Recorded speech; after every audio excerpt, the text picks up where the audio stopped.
پوری دنیا کے اندر آج کل حضور پیران پیر، محبوب سبحانی، کتب ربانی، ہیکل سمدانی، قندیل نورانی، شہباد لامکانی، سرکار غوث اعظم رضی اللہ تعالیٰ عنہ الحسنی والحسینی، آپ کے سالانہ بڑی 11ویں شریف کے سلسلے میں عرس پاک کی تقریبات ہو رہی ہیں۔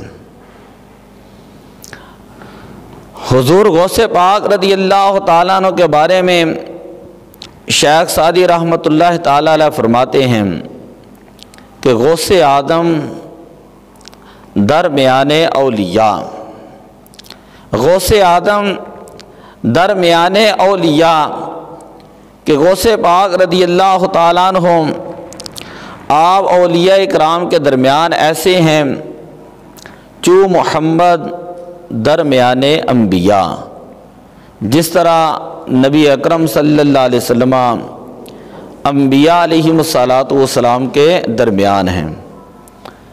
جو مقام اور مرتبہ اللہ تعالیٰ نے حضور علیہ السلام کو تمام انبیاء میں دیا کہ آپ افضل الانبیاء ہیں، آپ افضل الانبیاء ہیں، انبیاء کے سردار ہیں، اسی طرح سرکار غوث پاک رضی اللہ تعالیٰ عنہ آپ تمام اولیاء کے سردار ہیں، بلکہ آپ کا قول مبارک موجود ہے۔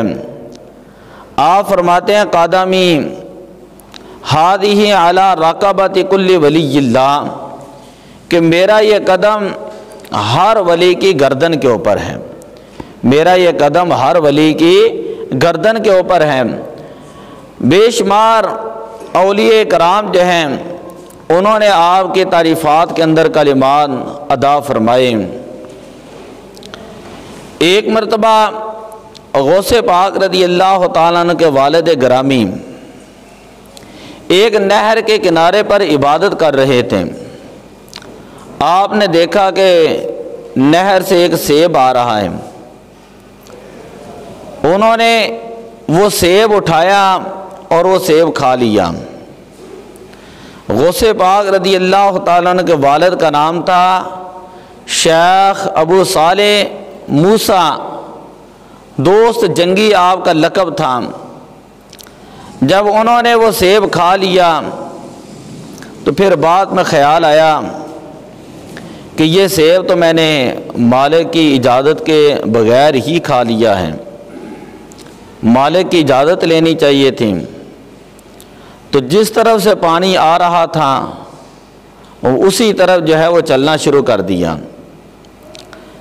چلتے چلتے ایک جگہ پر ٹھہرے، وہاں پر سیبوں کے باغات تھے اور ان کی شاخیں جو ہے وہ دریا کی طرف تھیں۔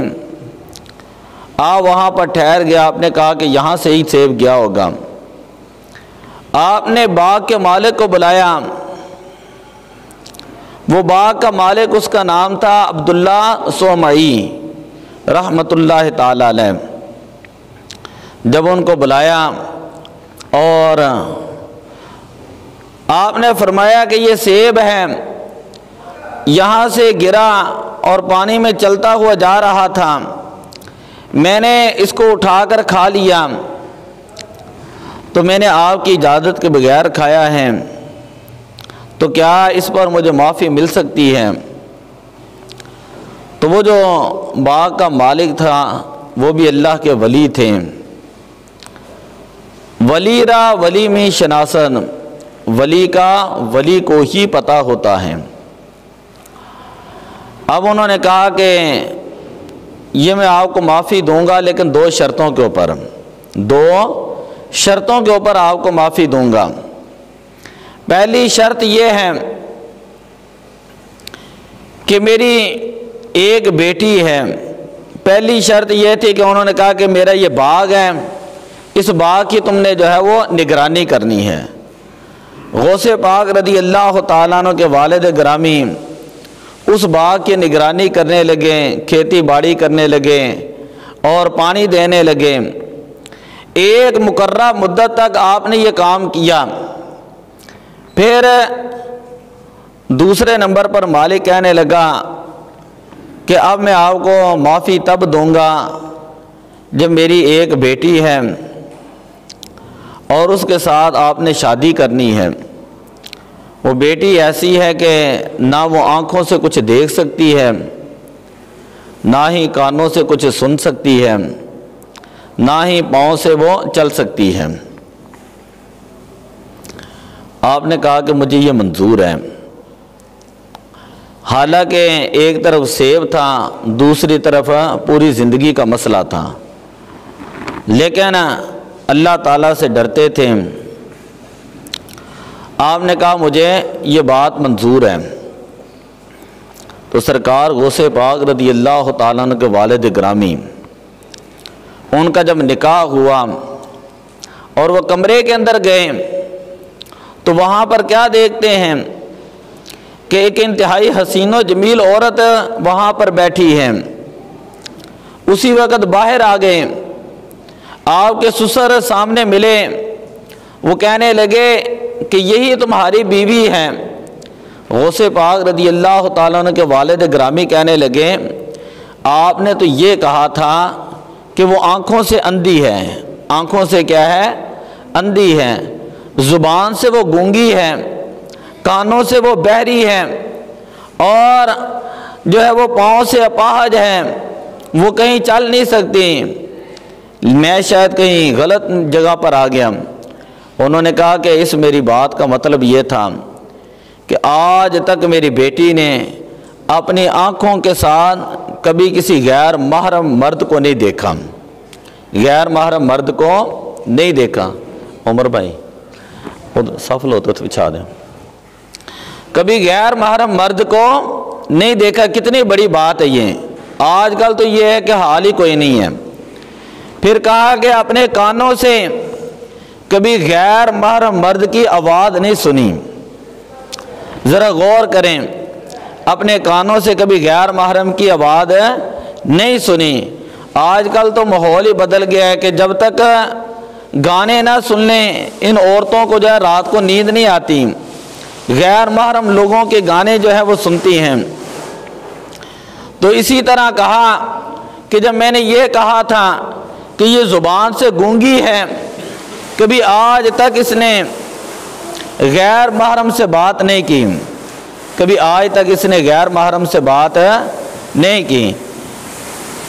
تو جب میں نے یہ کہا کہ یہ پاؤں سے اپاہج ہے، چل نہیں سکتی، تو آج تک میری بیٹی نے گھر سے باہر قدم نہیں رکھا۔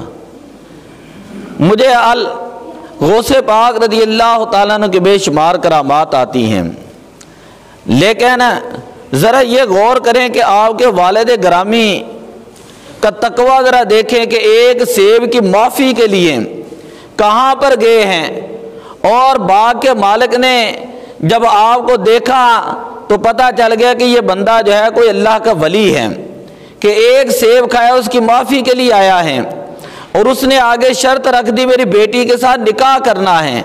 جب نکاح کیا اس کے بعد کے معاملات میں نے سارے آپ کو بتائیں، اور پھر جب ان کا نکاح ہوا، ان کے ہاں اللہ تعالیٰ نے بیٹا پیدا کیا، ان کو بیٹا دیا، اور وہ بیٹا کون تھا؟ اس کا نام تھا سرکار عبد القادر غوث پاک رضی اللہ تعالیٰ عنہ۔ یعنی جب والد نیک ہوں اور والدہ بھی نیک ہوں، والد نیک ہوں والدہ بھی نیک ہوں، تو اللہ تعالیٰ اولاد کے اندر برکت بھی ڈال دیتا ہے۔ یہ بڑی پڑھی لکھی بات میں آپ کو بتا رہا ہوں، کوئی تصوراتی بات نہیں کر رہا، کہ انسان عقل حلال ہوں، حلال کھانے والا ہوں، حلال کھانے والا ہوں، تو ایک سیب بغیر اجازت کے کھایا ہے اور اس کی معافی کے لیے اتنا بڑا پروسیس کیا ہے، تو اللہ تبارک و تعالیٰ نے ان کو اولاد کیا دی ہے کہ ولیوں کا سردار غوث پاک رضی اللہ تعالیٰ نے عطا فرمائے ہیں۔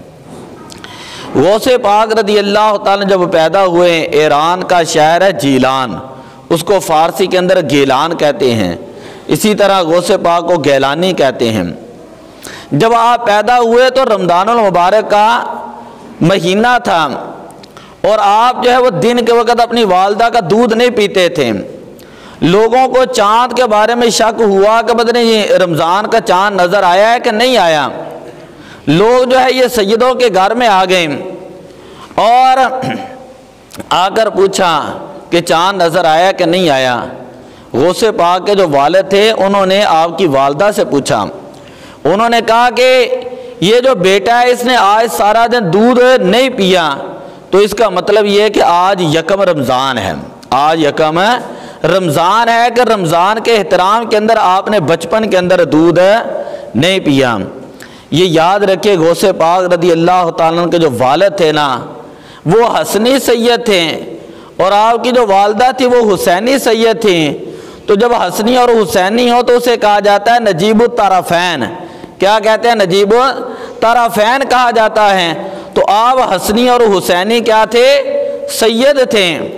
تو یہ غوث پاک رضی اللہ تعالیٰ عنہم ابھی پیدا ہی ہوئے ہیں تو آپ مادر زاد ولی تھے۔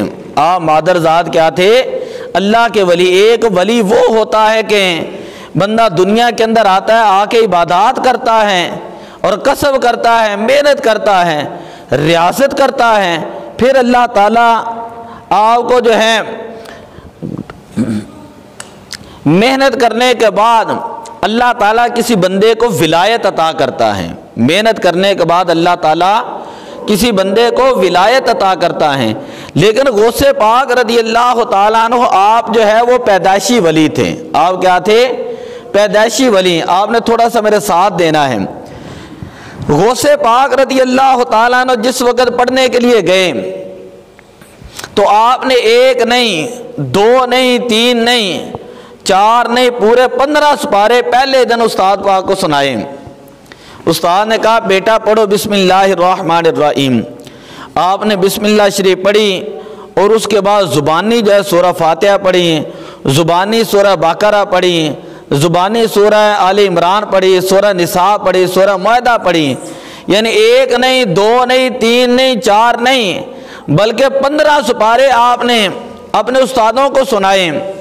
تو استاد بڑے حیران ہوئے۔ استاد کہنے لگے کہ بیٹا کہ تم تو مجھ سے ناظرہ قرآن پاک کا پڑھنے کے لیے آئے ہو اور تم نے 15 سپارے کہاں سے حفظ کیے ہیں؟ بات سمجھ آ رہی ہے؟ 15 سپارے کہاں سے حفظ کیے ہیں؟ تو آپ نے کہا کہ میری والدہ جو تھی وہ قرآن پاک کی حافظہ تھی، وہ اکثر 15 پارے پڑھا کرتی تھی زیادہ تر۔ تو وہ 15 پارے جو میری والدہ کو زبانی یاد تھے، میں اپنی ماں کے پیٹ کے اندر تھا اور میں نے سن سن کر وہ 15 سپارے جو ہے وہ یاد کیے ہیں۔ آج تو لوگ آتے ہیں ان کو عمریں گزر جاتی ہیں، اوپر سے دیکھ کر قرآن پاک پڑھنا نہیں آتا۔ جس کو نہیں آتا تو اسے کوشش یہ کرنی چاہیے کہ وہ کسی نہ کسی سے، بیٹے سے پڑھ لے، بیٹی سے پڑھ لیں، قاری صاحب سے آ کے پڑھ لیں کہ یہ ہمارا قرآن پاک ہے، اس نے قبر کے اندر کام آنا ہے، جو میری کوئی غلطیاں کوتاہیاں اس کو تاکہ وہ دور ہو جائیں۔ لیکن ہمارے ہاں مزاج یہ ہے کہ لوگوں کو یہ بھی نہیں پتہ ہوتا۔ ابھی 2 دن پہلے میں نام نہیں لوں گا، ادھر بیٹھے تھے مغرب کے بعد، جوان بچہ ہے، اس کی شادی ہو چکی ہے، بیٹی ہے، اور میں نے اس سے پوچھا، میں نے کہا جی آپ بتائیں آپ ادھر پڑھا کریں؟ کہتے مجھے سارا کچھ پتہ ہے۔ میں نے اس کو یہ پوچھا کہ آپ یہ بتائیں کہ غسل کے فرض کتنے ہیں؟ وہ کہتے ہیں 7 ہیں۔ کتنے ہیں؟ 7۔ حالانکہ 3 غسل کے فرض ہیں۔ یعنی جوان ہو گئے ہیں، شادیاں ہو گئی ہیں، لیکن یہ نہیں پتہ کہ وضو کے فرض کتنے ہیں، غسل کے فرض کتنے ہیں، نماز کے اندر کتنی چیزیں ضروری ہیں۔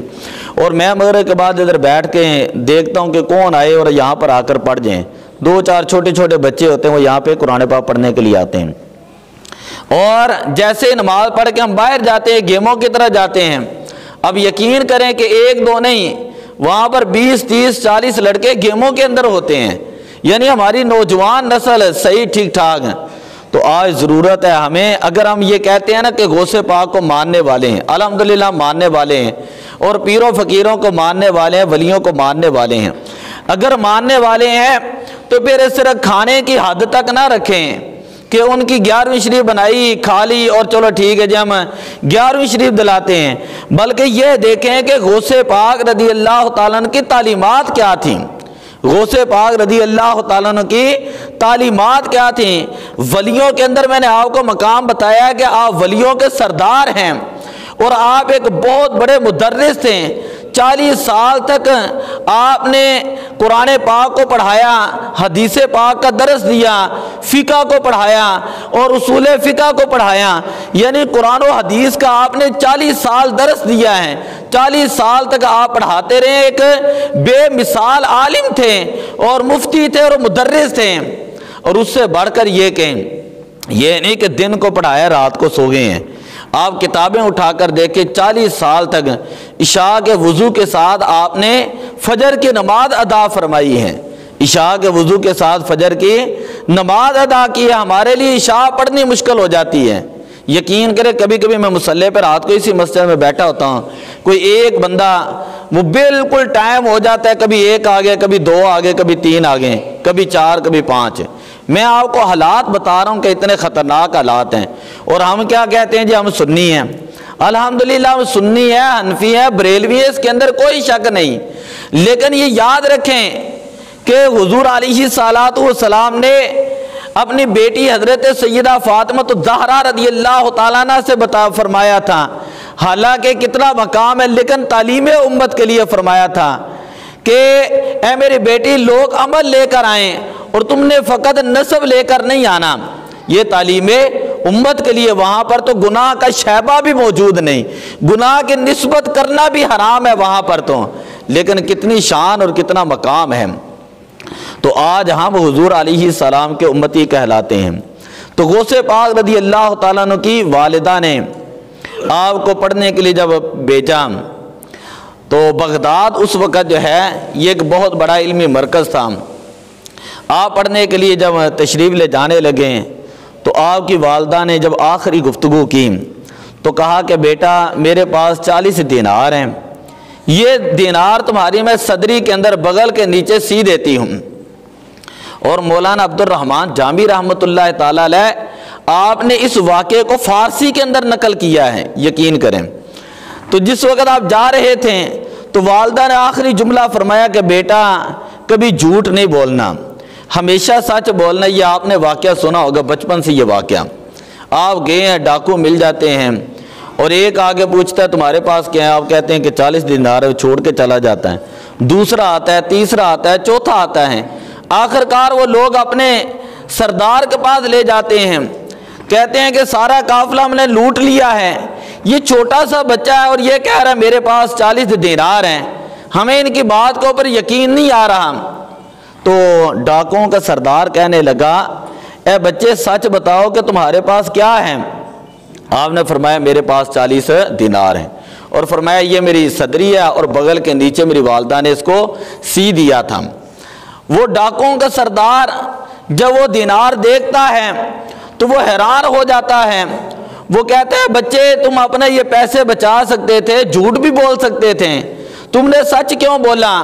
تو غوث پاک رضی اللہ تعالیٰ نے بھی بچپن کا عالم تھا، ابھی پڑھنے کے لیے پہلے دن جا رہے ہیں، یہ نہیں کہ کوئی عالم بن گئے، پہلے دن ابھی پڑھنے کے لیے جا رہے ہیں۔ تو کہا کہ میں جب آ رہا تھا تو میری والدہ نے کہا تھا کہ بیٹے ہمیشہ سچ بولنا ہے، ہمیشہ کیا کرنا ہے؟ سچ بولنا ہے۔ تو اس لیے میں نے سچ بولا۔ تو جو ڈاکوؤں کا سردار تھا وہ اسی وقت توبہ کرتا ہے، کہنے لگا میری اتنی عمر ہو چکی ہے، میں اللہ تعالیٰ کے احکامات کے خلاف ورزی کر رہا ہوں، اور یہ چھوٹا سا بچہ یہ اپنی والدہ کی نافرمانی نہیں کر رہا اور سچ بول رہا ہے، اور میں اللہ تعالیٰ کی نافرمانی کر رہا ہوں۔ اسی وقت وہ توبہ تائب ہوتا ہے اور اسی وقت جب اللہ تعالیٰ کی عبادت کے اندر لگ جاتا ہے۔ تو علماء کہتے ہیں کہ یہ جو تصوف ہوتا ہے نا، ولایت ہوتی ہے، اس کا مدار 2 چیزوں کے اوپر ہوتا ہے۔ ایک ہے عقل حلال، انسان حلال کھائے اور اپنی اولاد کو حلال کھلائیں، اور دوسرا ہے صدق مقال، انسان سچ بولیں اور سچ کی آگے جو ہے وہ لوگوں کو تلقین کریں۔ جب انسان حلال کھاتا ہے، اپنی اولاد کو حلال کھلاتا ہے، سچ بولتا ہے، اپنی اولاد کی تربیت یہ کرتا ہے کہ بیٹا سچ بولنا ہے، تو اللہ تعالیٰ اس بندے کی اولاد کو جو ہے وہ نیکی کے راستے کی طرف لگا دیتا ہے۔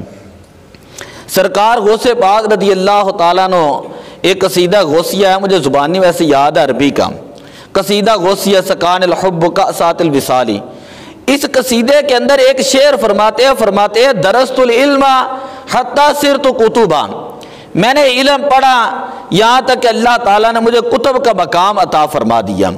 سرکار غوث پاک رضی اللہ تعالیٰ عنہ ایک مرتبہ بیٹھے تھے، ایک عورت آئی اور آ کر کہنے لگی یہ میرا بیٹا ہے، آپ نے اس کو تعلیم دینی ہے۔ آپ نے فرمایا ٹھیک ہے۔ غوث پاک رضی اللہ تعالیٰ عنہ آپ نے اس کو جو ہے وہ مجاہدے کی طرف لگا دیا۔ چند تھوڑی دیر کے بعد کچھ عرصہ ٹھہرا، کچھ عرصے کے بعد وہ عورت دوبارہ آتی ہے اور وہ کیا دیکھتی ہے کہ غوث پاک رضی اللہ تعالیٰ عنہ مرغ ہے اس کے ساتھ کھانا تناول فرما رہے ہیں اور اس کی ہڈیاں جو وہ سائڈ پہ پڑی ہیں، اور ان کا جو بیٹا ہے وہ پیلا زرد ہو چکا ہے، وہ خشک یعنی سوکھ چکا ہے۔ وہ کہنے لگی کہ آپ کیسے استاد ہیں، خود آپ جو ہے وہ گوشت کے ساتھ کھانا تناول کر رہے ہیں اور میرا بیٹا جو ہے اس کی حالت دیکھے کتنا کمزور ہو چکا ہے۔ آپ نے ہڈیوں کو جمع فرمایا اور آپ نے فرمایا کم بِإِذْنِی کہ میرے حکم سے جو ہے وہ زندہ ہو جاؤں۔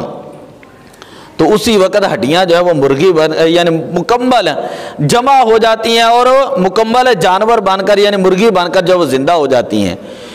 میں نے کتابوں کے اندر پڑھا ہے کہ غوث پاک رضی اللہ تعالیٰ عنہ نے مردوں کو زندہ کیا۔ آپ کم بِإِذْنِ اللہ کہہ کر بھی مردوں کو زندہ کرتے تھے اور کم بِإِذْنِی فرما کر بھی مردوں کو زندہ کیا کرتے تھے۔ یہاں پر میں بڑی ایک گہری بات کرنے لگا ہوں کہ اللہ تبارک و تعالیٰ نے جو اپنے نبی بنائے ہیں، نبی، ان نبیوں کے اندر خاص کوالٹیاں رکھی ہیں۔ حضرت موسیٰ علیہ السلام تھے، وہ جلالی نبی تھے۔ حضرت ابراہیم علیہ السلام، ان کے اندر اللہ تعالیٰ نے علم رکھا۔ حضرت نوح علیہ السلام کے اندر الگ خصوصیت رکھی، اور اللہ تعالیٰ نے ولایت کے اندر جب بندہ تصوف کی راہ کے اندر جاتا ہے تو پھر وہاں پر مختلف مدار آتے ہیں، مختلف مقامات آتے ہیں، مختلف احوال آتے ہیں۔ کبھی انسان کی راہ کے اندر جو ہے وہ نفس جو ہے وہ لوامہ آتا ہے، انسان کو بار بار ملامت کرتا ہے، بار بار گناہ کی طرف ملامت کرتا ہے۔ انسان جب وہاں سے نکل کر آگے جاتا ہے تو ایک مقام ہے جسے نفس امارہ کہتے ہیں، نفس امارہ کا مقام آتا ہے۔ یہ نفس جو انسان کو بار بار برائی کا حکم دیتا ہے، انسان جب اس سے بچ کر آگے جاتا ہے، اللہ کی عبادت کرنا شروع کر دیتا ہے، تو وہ مقام ہے، اس مقام کو اللہ کا قرآن کہتا ہے نفس مطمئنہ۔ انسان اللہ کی عبادت کرتا ہے اور انسان کا نفس اللہ کی عبادت کے اندر مطمئن ہو جاتا ہے۔ پھر اس سے آگے ایک مقام آتا ہے جس مقام کو کہا جاتا ہے مقام راضیہ، کہ انسان اپنی ذات کو فنا کر کے اللہ تعالیٰ کے احکامات کے اندر راضی ہو جاتا ہے۔ پھر اس سے آگے ایک مقام آتا ہے جس مقام کو مقام مردیہ کہا جاتا ہے۔ یہ وہ مقام ہے جس کے بارے میں اللہ قرآن کے اندر بیان کرتا ہے کہ یا ایتھا النفس المطمئنہ ارجعی الی ربک راضیۃ مرضیہ، کہ اے بندہ نفس مطمئن، تم نے اللہ کی عبادت کی ہے تو اللہ سے راضی ہوا، اب مرضیہ، اللہ تیرے اوپر راضی ہو گیا۔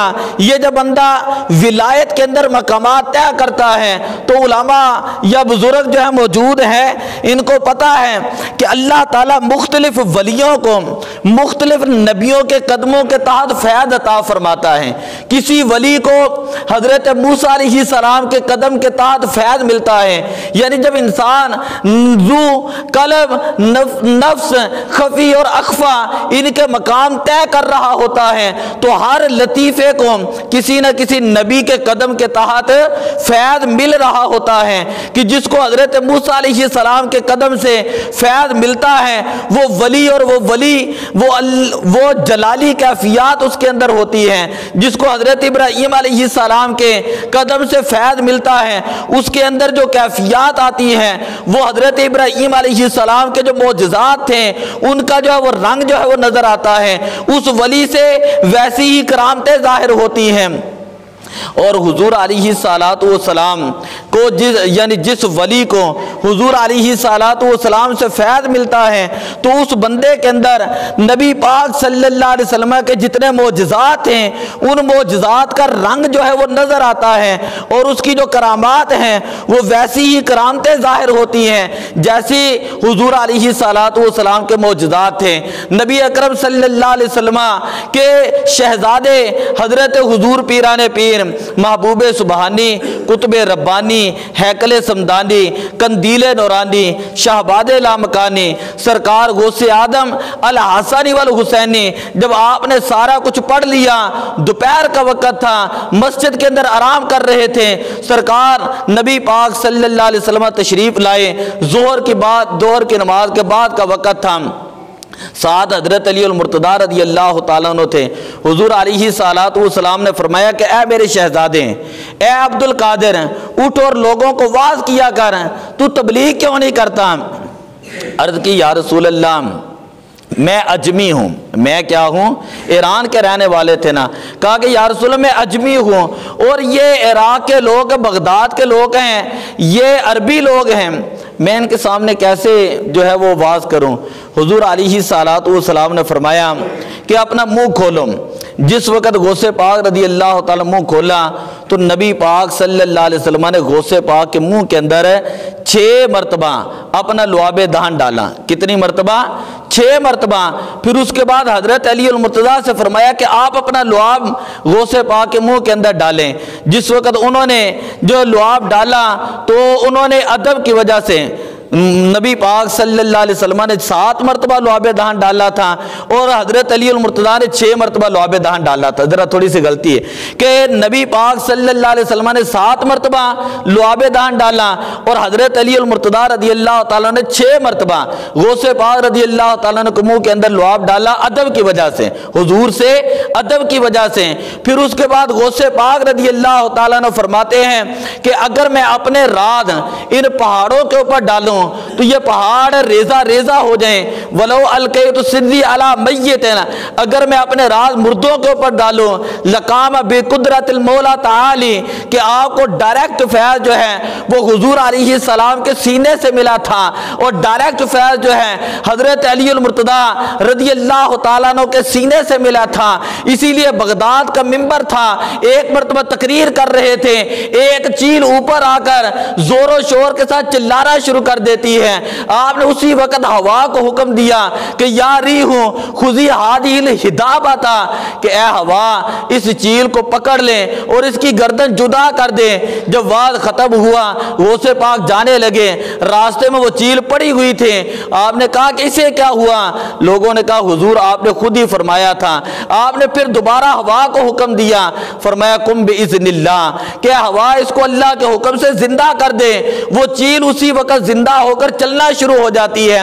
کہنے کا مطلب یہ ہے کہ اللہ تعالیٰ نے غوث پاک کو وہ کرامات عطا فرمائی ہیں، وہ شان عطا فرمائی تھے کہ آپ کو اللہ تعالیٰ نے ہواؤں کے اوپر حکومت عطا فرمائی، آپ کو اللہ تعالیٰ نے ہواؤں کے اوپر حکومت عطا فرمائی، پانی کے اوپر حکومت عطا فرمائی، جنات کے اوپر حکومت عطا فرمائی، اور اسی طرح مٹی کے اوپر آپ کو اللہ تعالیٰ نے حکومت عطا فرمائی۔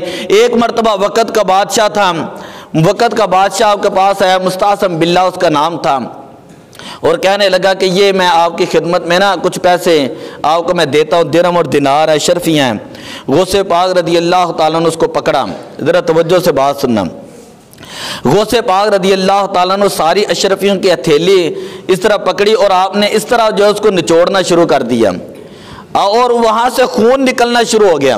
وہاں سے اس تھیلی سے، شرفیوں کی جو تھیلی تھی نا، اس سے خون جو ہے نکلنا، خون کے قطرات نکلنا شروع ہو گئے۔ سرکار غوث پاک رضی اللہ تعالیٰ جلال کے اندر آئے، آپ نے فرمایا تمہیں پتہ نہیں کہ ہمیں اللہ تعالیٰ اپنی بارگاہ سے خاص فیض عطا فرماتا ہے، تم لوگوں کے اوپر ظلم کرتے ہو اور زیادتیاں کرتے ہو، اور وہاں کا مال اکٹھا کر کے تم میری بارگاہ میں لے کر آتے ہو۔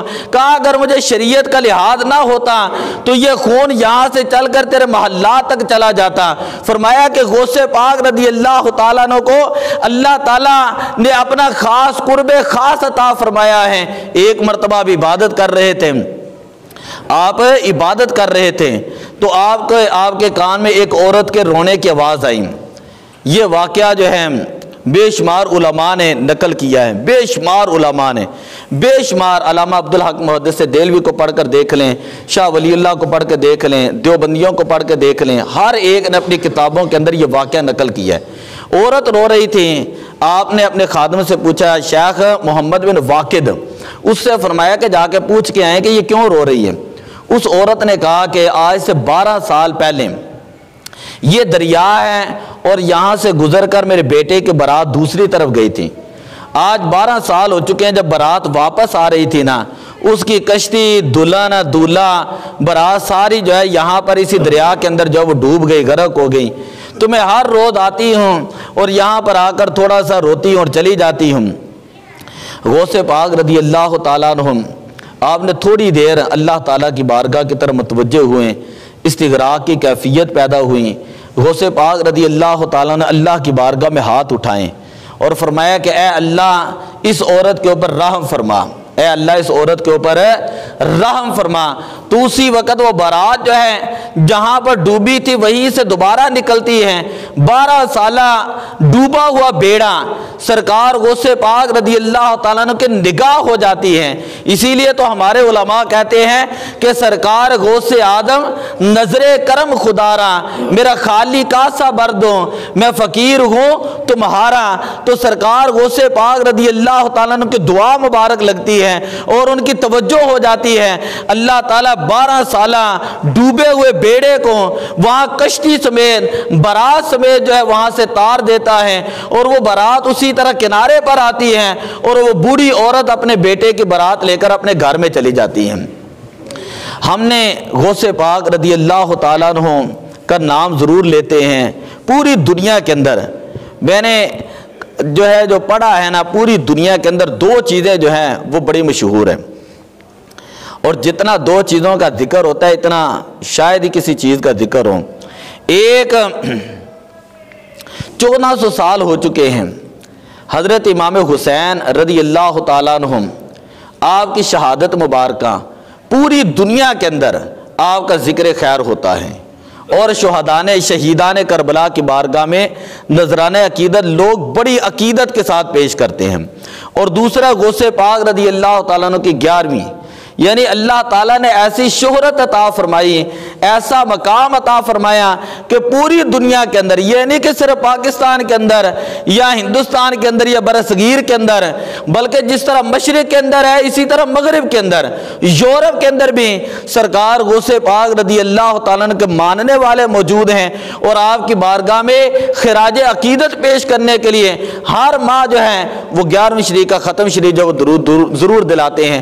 اگر کسی کو کچھ آتا ہو یا نہ آتا ہو، آپ کسی سے پوچھیں نا کیا ہے تم، وہ کہتے ہیں سنی۔ آپ کسی سے پوچھیں دلیل کیا ہے، وہ اگلا بندہ کہے گا کہ میں 11ویں شریف کا ختم دوانا، یا میرے ماں پیو جڑے نے 11ویں شریف کا ختم دلاندے نے۔ یعنی کوئی دلیل آوے یا نہ آئے وہ ضرور ہے کہیں گے کہ 11ویں شریف کا ختم دوانے ہیں۔ میری گل کرن دا مقصد ہے کہ جتھے اسی غوث پاک رضی اللہ تعالیٰ نے ماننے ہیں، آپ دا ذکر خیر کرنے ہیں اور آپ دا نام لینے ہیں، آپ دی بارگاہ چ استغاثہ کرنے ہیں، اتنے ضروری ہے کہ سانو غوث پاک رضی اللہ تعالیٰ نے جڑی تعلیمات نے نا انہاں دے اوتے عمل بھی کرنا چاہیے۔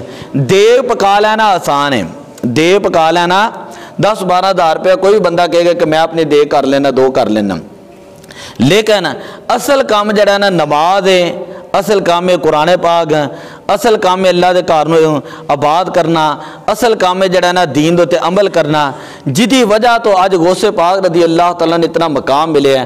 اگر اسی غوث پاک دا نام لینے ہیں، 11ویں شریف دلانے الحمدللہ، اور دلاندے ہی رہاں گے، اے نہیں کہ نہیں یا کسے تے احسان بھی نہیں ہے۔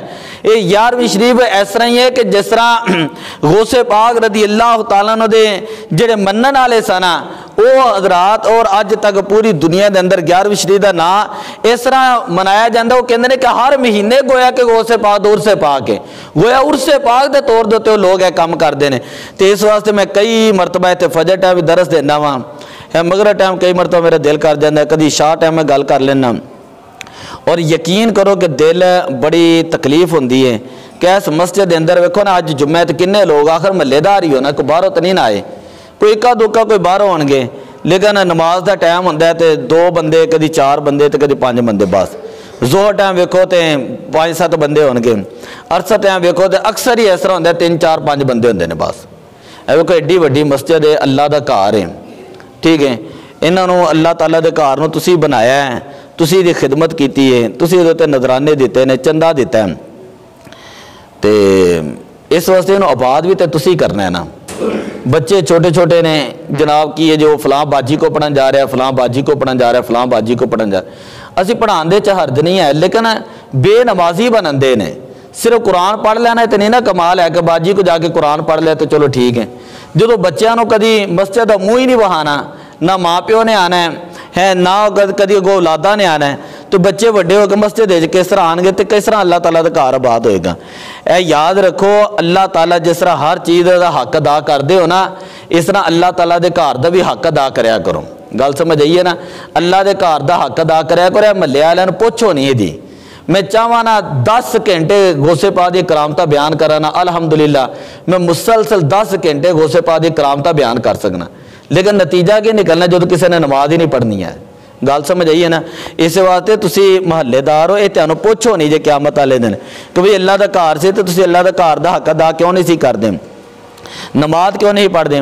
اج اگر تسی نماز نہیں نہ پڑھتے ہے, تہاڈیاں اولاداں ادھرلے پاسے نہیں آندیاں, گیم وال نے, کرکٹ وال نے, فیشن وال چلیاں نے تے موبائل وال چلیاں نے, یقین کرو کل مرن دی دیر ہونی ہے, کسی نے تہاڈی قبر تے بھی نہیں جانا, پھر کسی نے فاتحہ بھی نہیں پڑھنی, رسم دے طور تے کدی کوئی کر لے گا تو کر لیا, نہیں تو نہ. جدو کسی نے نماز ہی نہیں پڑھنی تو دعا کتوں کرنی ہے. گل سمجھ آ رہی ہے سارے نوں؟ ذرا اچھی تو دسو, گل سمجھ آئیے, کوئی گل میں غلط نہیں نہ کرن دیا. وہی سب تو بہترین اللہ نو راضی کرن دا ہے طریقہ کار ہے نماز. تو کوشش کریا کرو اللہ دے گھر نو آباد کرو. اے ویکھو نا جننے نوجوان میں کہے دا نام لانگے تو کہن گے لو جی جمعہ پڑھن جانے کر سے نام لے لیندے نے, ٹھیک ہے, تو یہ میرا نام فلاں لے لیندے فلاں. وہی اے اللہ دا گھر جے, اے سامنے گلی ہے, اے گلا ہے, اگے انے مکانات نے, ٹھیک ہے. اے ویکھو نا, اے بزرگ نے صبح صبح کتھوں گھر انہاں دا تو اتھوں چل کے اتنے نماز پڑھن آندے نے, لیکن اپنے اتنے ہٹے کٹے منڈے نے, ساڈے نوجوان نے, ٹھیک ٹھاک نے, سارا کھاندے پیندے نے, لیکن فجر تک نہیں آندے, نہ کوئی نماز پڑھن آندے نے. اس واسطے اللہ دا گھر حق دا ادا کرو, اتنے آیا کرو, نماز پڑھیا کرو. ہیں کدی کوئی بندہ اذان پڑھ چڑھتا ہے, کدی کوئی بندہ سپارہ پڑھ لینا ہے, کدی کوئی یاسین پڑھ لینا ہے, کدی کوئی بندہ مسئلے ہی پوچھ لینا ہے, کر سے میں فلاں مسئلہ ہے. یقین کرو میں تمہیں دسیا, منڈا جوان انہوں پوچھے کہ وہی غسل دا دس نا, فرد گنے نو کہے پہ 7 فرد نے, حالات 3 فرد نے تو کہے 7 فرد نے. اے تے حال 6 کلمے آندے کو نے, نکاح اسی پڑھان جائیدا نا تو منڈیاں دیاں جے لتاں کم دی ہوندیاں, ہاتھ کم دے ہوندے نے, تیسرا کلمہ تک نہیں آندا, پھر کہندے کر سے جوڑا نہ پڑھا دیو. قرآن پڑھنا نہیں آندا, کلمے پڑھنے نہیں آندے, دعائے قنوت پڑھنی نہیں آندی, پھر نماز جنازہ پڑھنی نہیں آندی. تو جدو سیکھنا ہی نہیں ہے تو آنا کتوں میں. اس واسطے وقت زیادہ ہو گیا, میں تمام احباب نو گزارش کراں گا.